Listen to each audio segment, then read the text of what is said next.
Bonjour mes loulous, bienvenue sur ma chaîne. Cette vidéo est à destination des 3e. Ça fait longtemps avec la reprise du collège en présentiel. Je vous cache pas que c'est pas simple à organiser tout ça. Et du coup voilà, j'ai lâché un petit peu. J'en suis désolée mais me revoilà. Alors aujourd'hui pour un cours. On continue un petit peu le programme. On va pas se le cacher, on va pas terminer le programme de SVT. Maintenant, j'estime que c'est pas non plus une catastrophe parce qu'en fait, ce qu'il manque pour la plupart du programme de 3e, je sais que vous le maîtrisez. C'est avec le réchauffement climatique, le développement durable. Donc, je vais faire une petite vidéo quand même la semaine prochaine et ce sera la dernière la semaine prochaine. Mais je sais que c'est des notions que vous connaissez déjà. Mais par contre, la séance d'aujourd'hui, potentiellement que je peux apporter quelques éléments en plus. Et soyez attentifs à la vidéo, vous allez avoir un travail à faire. Je vous encourage très fortement, avant de commencer, mais n'hésitez pas à mettre pause après que j'ai donné la consigne pour trouver les affaires, il faut vous munir d'un crayon à papier ou d'un stylo, d'une feuille de brouillon et prendre en note ce que je vais dire. Pourquoi? Là, on s'entraîne finalement au lycée sur de la prise de notes. Et je vais volontairement pas mettre de support de cours. Je vais volontairement pas mettre de support. Donc ce sera uniquement à partir de la vidéo. Donc à vous de bien écouter. Le support visuel ne va pas beaucoup aider. Il y aura quelques informations, mais assez peu finalement. Par contre, je me suis fait une petite feuille avec tout ce que je dois vous dire pour être sûre de rien oublier. Et je vous encourage donc à prendre en note tout ce que je vais dire. Et à la fin, il y aura à faire un schéma ou une carte mentale ayant le titre de la séance finalement d'aujourd'hui, c'est-à-dire quelques perturbations du système nerveux et leurs effets sur la santé. Je vais avec vous montrer 5 exemples de ce qui peut perturber le système nerveux et en quoi ça va modifier notre santé, mais je vais rester assez général, hein, je ne vais pas rentrer dans le détail. C'est des choses que vous reverrez au lycée et donc avoir certains termes ou en avoir déjà entendu parler, c'est déjà une bonne chose pour vous. Allez, c'est parti.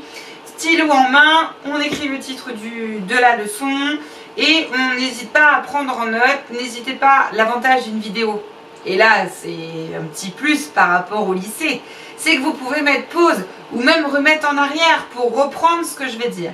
L'objectif, c'est un entraînement au lycée, c'est la prise de notes. Donc essayez de pas trop mettre pause. Jouez le jeu un petit peu, voir ce que ça donne. Essayez de pas trop mettre pause. Et puis vous aurez donc un travail à me rendre pour mardi de la semaine prochaine. Mardi de la semaine prochaine, ce sera ma dernière vidéo où je vais prendre avec vous une vidéo un peu leçon générale sur ce qui manque sur le réchauffement climatique par rapport au programme de 3e. Mais encore une fois, vous allez voir à la vidéo de la semaine prochaine que finalement, il y a beaucoup de choses que vous savez déjà. Alors, quelques perturbations du système nerveux et leurs effets sur la santé. D'abord, on va commencer par quelque chose qu'on connaît un peu tous, en tout cas vous, à discuter avec vous par mail, par WhatsApp ou même par Pronote. Nous sommes tous un peu décalés au niveau de notre sommeil avec le confinement, le déconfinement et on ne dort pas très bien. Et on va voir comment le manque de sommeil va avoir un impact sur notre système nerveux. Alors, il est bien évident que c'est à la fois la quantité, mais aussi la qualité de sommeil. Si on est censé dormir, je sais pas, 10 heures, mais qu'on se réveille toutes les quarts d'heure, la qualité du sommeil ne sera pas là. Donc, c'est à la fois un manque de sommeil sur la quantité, mais aussi sur la qualité. Et ça va avoir un impact sur notre performance intellectuelle. On le voit bien, on le sait bien. C'est pas du tout une surprise. Quand on dort mal, on a du mal à plus facilement mémoriser, on a du mal à comprendre, on a du mal à apprendre. Voilà, donc tout notre travail intellectuel va être dégradé. Mais aussi les performances physiques. Quand vous êtes un sportif, plus ou moins sportif, il est évident que le sommeil est important pour la récupération des muscles et voilà le repos du corps. Donc évidemment, ça va perturber également la performance physique. On est bien d'accord que pour avoir une bonne qualité de sommeil, une bonne quantité de sommeil, ben, il faut essayer de faire des rituels. quand on est petit, qu'il y a des petits-enfants, peut-être dans votre entourage, il y a le rituel du coucher. C'est quoi les rituels du coucher? C'est différents horaires, différents rituels à avoir pour avoir déclenché finalement l'endormissement, l'apaisement, le sommeil. Par exemple, pour un enfant, ça va être lavage de dents, l'histoire, on éteint la lumière, hop, bisous, tac, tac, hop. La petite histoire, généralement, ça permet de calmer, endormir, éteindre la lumière avec une voix douce. Ça, c'est tout un tas de rituels importants pour les enfants, par exemple, à avoir un meilleur sommeil. On est bien d'accord qu'au jour d'aujourd'hui, peut-être que plus personne n'a voulu une petite histoire. Mais pour autant, des rituels de sommeil sont importants à avoir. Donc, si vous avez un rituel qui, en ce moment, avec le Covid, l'école à la maison, c'est totalement perturbé, on se couche plus forcément à la même heure que d'habitude, on ne fait pas exactement les mêmes choses avant d'aller se coucher, donc faites attention aux rituels, ça vous aidera à avoir un meilleur sommeil. On est bien d'accord que si on fait une activité physique dans la journée, notre corps va être fatigué, donc on va être mieux, on va mieux dormir, donc privilégiez l'activité physique pendant la journée, veillez à avoir des rituels pour le sommeil et évitez les écrans. Pourquoi ? Parce qu'au niveau des écrans, il va y avoir la lumière bleue. La lumière bleue, naturellement captée par notre rétine, va activer des zones particulières de notre cerveau comme étant éveillées. Par contre, si vous mettez une lumière plutôt rouge, jaune, marron, vous voyez, un peu sous le ton orangé, un peu genre coucher de soleil, et bien là, ce sera plutôt des lumières qui vont favoriser un apaisement au niveau du système nerveux. Encore une fois, ce sont des études qui ont pu être réalisées grâce à des IRM, des capteurs au niveau du cerveau.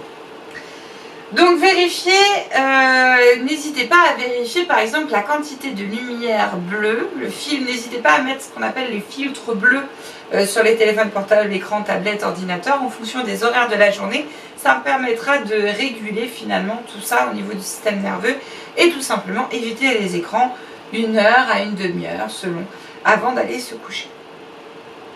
Je dis selon parce que moi je sais que déjà une demi-heure j'ai du mal, donc une demi-heure c'est bien. Ensuite, deuxième élément de la vie quotidienne qui va perturber éventuellement le système nerveux, c'est le bruit.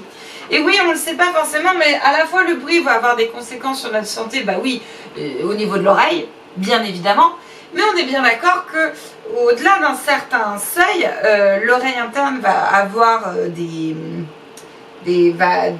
dommages irréversibles, plus le son est fort, plus sa durée doit être faible, d'accord?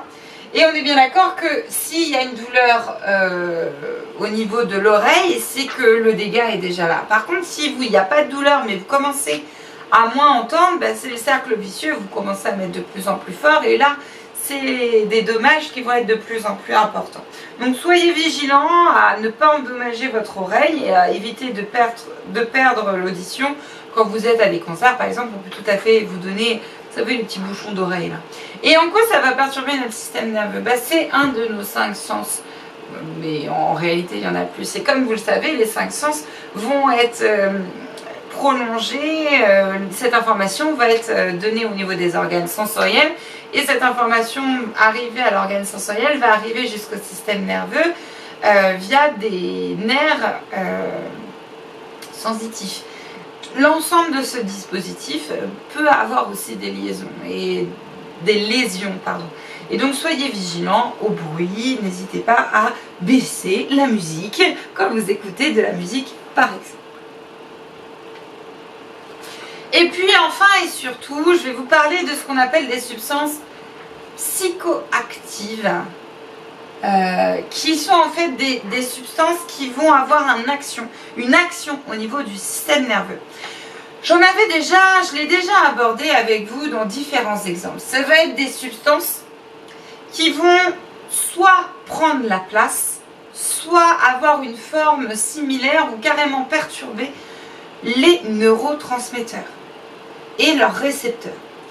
On va avoir dans ces substances psychoactives, donc là j'ai fait un choix de 3 simplement, mais en fait toutes les drogues, ce qu'on appelle drogues, font partie de ces substances psychoactives, mais le sport en fait aussi un peu partie. Alors c'est pas des substances, mais ça va agir sur le système nerveux, sur certaines de ces substances qui vont être naturellement sécrétées par le cerveau, l'endorphine par exemple.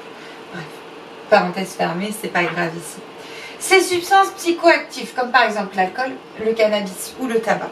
À l'intérieur de ces substances, alcool, cannabis, tabac, il va y avoir en fait, par exemple pour le tabac, la nicotine. La nicotine, c'est un neurotransmetteur qui existe en temps normal. Je vous rappelle qu'un neurotransmetteur, c'est un messager chimique qui envoie une information du neurone 1 jusqu'à le neurone 2, sort par l'axone et arrive au niveau du corps cellulaire du neurone 2. Et entre les deux neurones, le message électrique ne peut pas passer. Donc on va passer par message chimique, neurotransmetteur.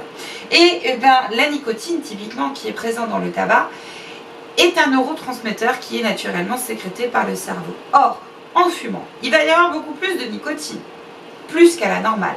Et donc les récepteurs vont devoir être beaucoup plus synthétisés. Il doit y avoir plus de récepteurs pour accueillir toute la nicotine.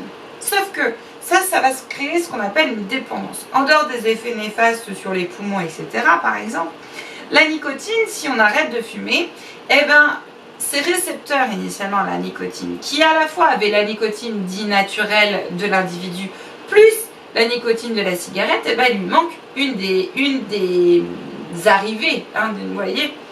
Ces récepteurs nicotiniques, ces récepteurs à la nicotine vont avoir un manque. Cette sensation de manque, souvent décrite par les personnes qui prennent tout un tas de drogues, viennent de ça, de ces absences de substances au niveau des récepteurs du cerveau. C'est dangereux, c'est ça qui donne cette sensation de dépendance. D'accord ? Donc ces substances neurotransmetteurs vont avoir bien sûr beaucoup d'impact au niveau du système nerveux et vont dégrader l'ensemble du système nerveux. Alors soit en prenant la place d'eux et par exemple donner des hallucinations, donner une sensation d'euphorie, donner une sensation ça va perturber les sens. Prenez par exemple l'alcool, le cannabis va perturber notre vision, notre réaction, par exemple lors d'un accident de voiture, quand on conduit, ça peut être très dangereux. Au niveau du cannabis, ça va impacter énormément sur la mémoire et sur l'appréhension, comment on analyse les situations. Donc, par exemple, le cannabis, échec scolaire assuré, c'est sûr. Plus tôt on va prendre ces substances, par exemple, vous en période d'adolescence où votre cerveau n'est entre guillemets pas fini, plus aura de dégâts. On est bien d'accord là-dessus.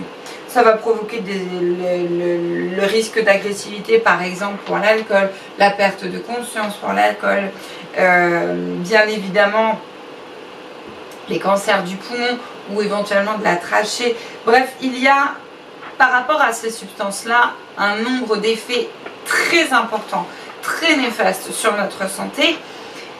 Mais on est bien d'accord que fumer tue, l'alcool est interdit pour les mineurs, ce n'est pas pour rien. Tout ça, ce sont des substances qui sont quand même dangereuses pour la santé, on n'y touche pas, attention à vous.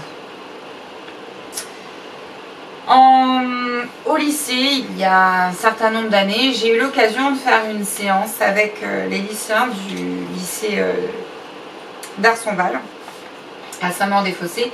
J'ai eu l'occasion de faire une séance sur les effets de différentes drogues. Et c'était des premières qui faisaient une option théâtre. Et donc j'avais avec eux mis en scène les différents dégâts de certaines substances.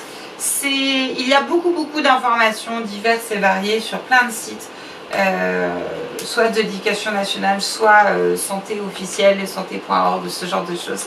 Je n'hésiterai pas à vous en faire part.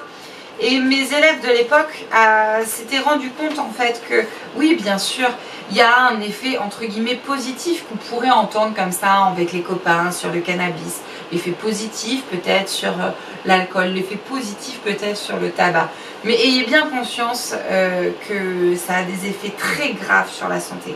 Et certains de ces élèves m'avaient honnêtement dit que oui, ils avaient déjà fumé une cigarette, sauf qu'ils ne se rendaient pas compte des impacts que la nicotine avait sur le système nerveux. Ils ne se rendaient pas compte qu'un verre d'alcool en 6 secondes impacte notre système nerveux. 6 secondes. Au bout de 6 secondes, quand vous avalez une gorgée d'alcool, ça a un impact sur votre système nerveux. Ce sont des substances qui malheureusement sont très rapides, très efficaces et parfois avec une conséquence à vie. Donc soyez vigilants à toutes ces substances.